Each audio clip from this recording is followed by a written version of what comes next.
আসসালামু আলাইকুম রহমতুল্লাহ। Dear viewers, আশা করি আল্লাহ তালার রহমত অনেক ভালো আছেন। আজ সি প্রোগ্রামিং ল্যাঙ্গুয়েজের পঞ্চম পর্বে আপনাদের সবাইকে স্বাগতম জানাচ্ছি।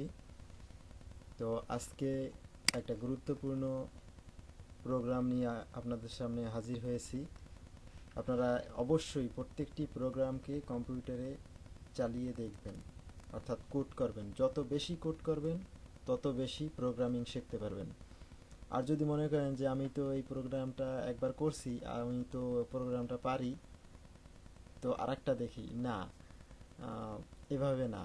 আপনি যদি সাইকেল চালান বা হুন্ডা চালান, কোনো দিন চালান নাই, নতুন একবার চালা চালানোর পর এক সপ্তাহ চালাই বলেন যে আমি হ্যাঁ হুন্ডা চালাইতে পারি, কিন্তু তারপর যদি আপনি 6 মাস 1 বছর না চালান, তাহলে দেখা যাবে যে তারপর আপনি আবার সেই নিউবি, অর্থাৎ আগের মতো যখন আপনি পারতেন না সেরকম আপনি এখনো পারেন না, আবার আপনাকে নতুন করে শিখতে হচ্ছে। কিন্তু আপনি যদি শেখার পর হইতে 1 বছর 2 বছর পর্যন্ত চালান বা 3 বছর পর্যন্ত একটানা চালান, তাহলে দেখা যাবে যে 10 বছর পর আপনার হাতে যদি কেউ হুন্ডা দেয় বা কোনো একটা গাড়ি দেয়, আপনি অটোমেটিক সেটা পারবেন।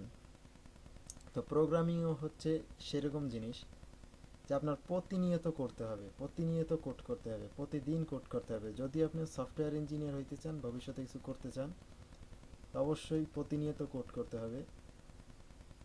তো যে কোনো একটা প্রোগ্রাম বা যে কোনো প্রোগ্রামিং কোনো সমস্যা হলেই কোড লিখতে হবে, সাথে সাথে কোড লিখে ফেলতে হবে। যত বেশি কোড লিখবেন তত বেশি প্রোগ্রামে স্কিল আপনার বাড়বে। তো চলুন আর বক বক না করে শুরু করা যাক। তো এই জন্য hash include stdio dot H, তো এটি হচ্ছে লাইব্রেরি ফাংশন। এরপর এরপর হচ্ছে মেইন, এখান থেকে কম্পাইলার এখান থেকেই কাজ শুরু করবে।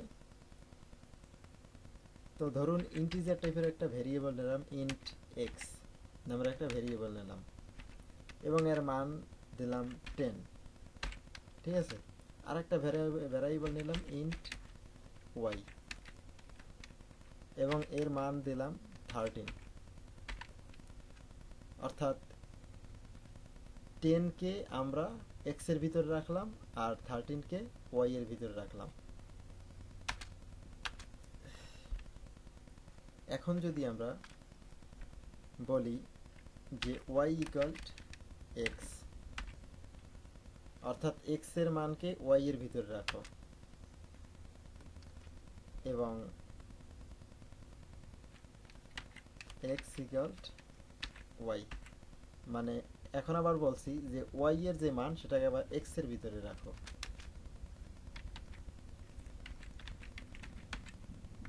প্রিন্ট এফ, এখন আমরা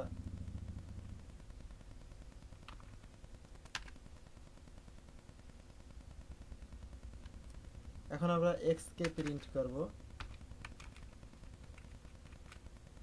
যে x equal percentage d and y equal percentage d slash n.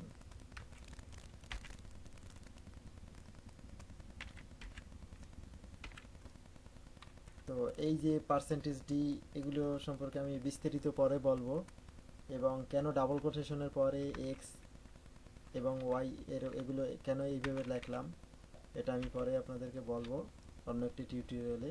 তো আপাতত ব্যবহারের জন্য দেখুন। তো আমরা সর্বপ্রথম কি করলাম, ইন্টিজার টাইপের একটি ভ্যারিয়েবল নিলাম, এখানে 10কে এক্স এর ভিতরে রাখলাম, তার মানে কি এক্স এর মান কত 10, 13কে ওয়াই এর ভিতরে রাখলাম, তার মানে কি ওয়াই এর মান কত 13। এখন এক্স কে ওয়াই এর ভিতরে রাখলাম, অর্থাৎ এক্স এর মান কত 10, 10কে ওয়াই এর ভিতরে রাখলাম, তাহলে এখন ওয়াই এর মান কত 10। তো এখানেও ওয়াই এর মান 10, তো এই 10কে আবার এক্স এর ভিতরে রাখলাম।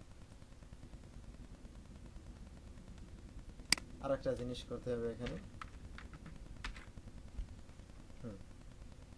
তো এখন যদি আমরা প্রিন্ট করি, তো দেখতে পারতেছেন x equal 13 and y equal 10। তো x equal 30 এবং y equal 10, কিন্তু আমরা এখানে কি দিয়েছিলাম, x equal 10 আর y equal 30। তো x equal 10 y equal 30, কিন্তু আমাদের আউটপুট আসছে x equal 30 y equal 10। তো এটা কেন হয়েছে সেটাই আপনাদেরকে বুঝতে হবে। যে আমরা সর্বপ্রথম x 10 কে x এর ভিতরে রাখছি, তার মানে কি x এর মান 10, এবং 30 কে y এর ভিতরে রাখছি, তার মানে কি y এর মান 30। এখন x কে y এর ভিতরে রাখছি, x এর মান কত, 10, 10 কে y এর ভিতরে রাখছি, এখন y এর মান কত, 10। এখন y এর সাথে 3 গুণ করছি, অর্থাৎ 10 এর সাথে 3 গুণ করছি, তাতে হয়েছে কত, 30। তো সেই 30 x এর ভিতর, তো সেই x কে আবার প্রিন্ট করছি 30 y কে। তো এইভাবেই ভ্যারিয়েবল আসলে কাজ করে। ভ্যারিয়েবল সম্পর্কে আস্তে আস্তে বুঝে যাবেন যে ভ্যারিয়েবল আমরা সাধারণত বীজগণিতে দেখেছি যে x ইকুয়াল 10, কিন্তু এখানে x ইকুয়াল 10 না, 10 কে x এর ভিতরে রাখো। তো আশা করি বন্ধুরা আপনারা বুঝতে পেরেছেন যে ভ্যারিয়েবল কী জিনিস। পরবর্তী টিউটোরিয়ালে এই চ্যানেলের সাথেই থাকুন, আরও নতুন আপডেট নিয়ে আপনাদের সামনে আসবো ইনশাআল্লাহ। আসসালামু আলাইকুম রহমতুল্লাহ।